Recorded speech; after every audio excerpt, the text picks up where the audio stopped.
There are many different types of flares. You have handheld flares, parachute flares, smoke flares. There are a couple different types of handheld flares. You have a SOLAS flare and a U.S. Coast Guard approved flare.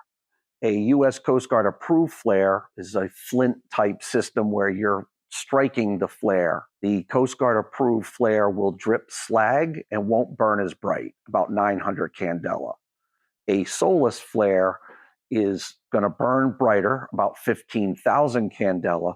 It does not drip slag, and it's easier to operate. Coast Guard approved flare, you definitely want to be careful of the orange slag that comes off of it. You definitely want to hold that at an angle so you don't burn yourself or your life raft or your craft. For farther distances, a vessel on the horizon, the best is to use a parachute flare, typically one followed by another. Sometimes a parachute flare can be seen as a possibility, where a second flare following it is known as a fact. Another flare option, an aerial flare, can be used. We'll find these in life rafts, and these won't shoot as high, burn as bright, or burn as long, and against a city backdrop might not be seen at all.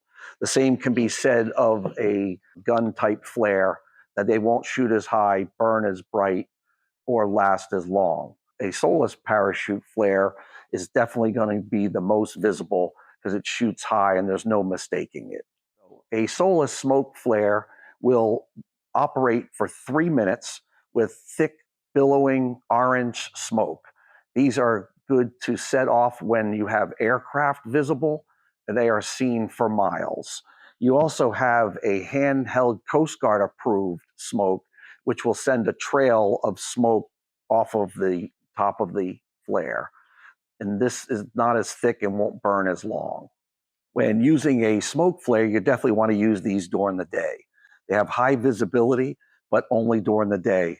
What flares to carry? All vessels are required to carry day-night signals. My recommendation for coastal cruising would be 3 handheld flares, 2 parachute flares, and perhaps a smoke.